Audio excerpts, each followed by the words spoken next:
Question number 6, the Honourable Barbara Edmonds. Hello, Mr Speaker. To the Minister of Finance, does she stand by all her statements and actions in relation to the resignations of the former Reserve Bank Chair and Governor? Mr Speaker, in context, yes. Supplementary. When the former Reserve Bank Chair said on the 5th of March that Adrian Orr's resignation was a, quote, personal decision, unquote, did she consider that characterisation to be misleading?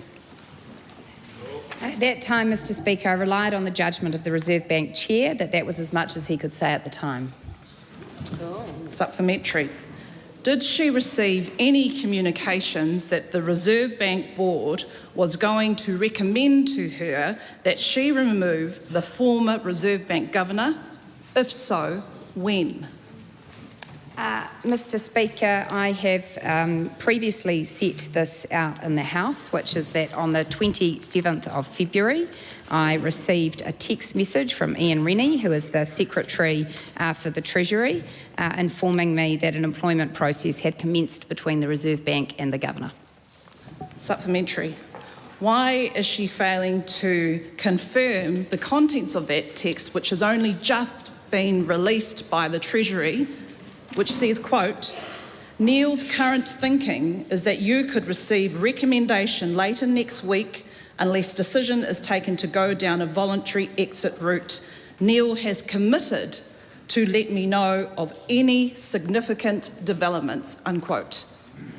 Well, Mr Speaker, we have released those text messages, which were initially withheld, because when that official information request initially came through, there was an employment process referred to in those text messages that had not been made public by the employer.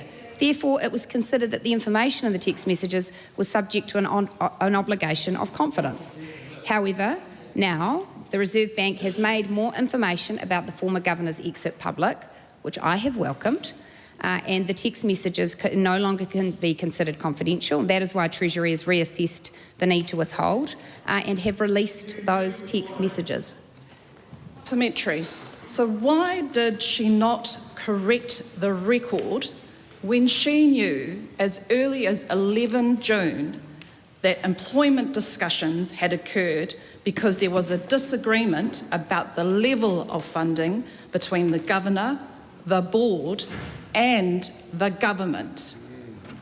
Well, Mr Speaker, the member is making a number of assumptions about what I knew. You need to remember at the time I was not aware of the specific concerns the bank had raised with Mr Orr. I was not aware of how Mr Orr had responded to those concerns. I was not aware of the details of the agreement the bank had entered into with Mr Orr. I didn't want to create legal or financial risk to taxpayers, and I did not want to be doing or saying anything that could be seen as politicising a sensitive employment process. And I relied on the judgment of the Reserve Bank Chair that he was saying as much as he could say. As has been traversed, it is my view that he should have dealt with that matter better. Supplementary. So therefore, does she no longer stand by her statements made to the Finance and Expenditure Select Committee on the 18th of June?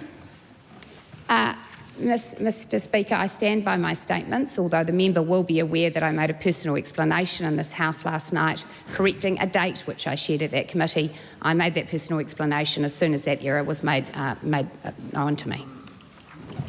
Supplementary.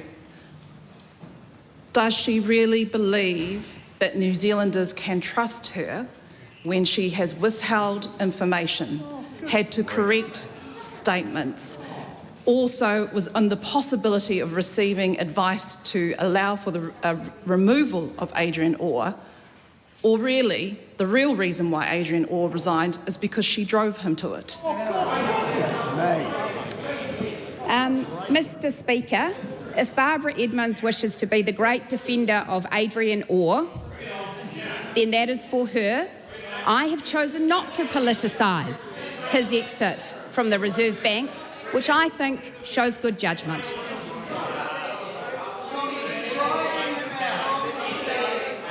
I'll just point out the last part of that question was most certainly well and truly outside of standing orders. but it would have rendered the question ineffective had I stepped in too quickly.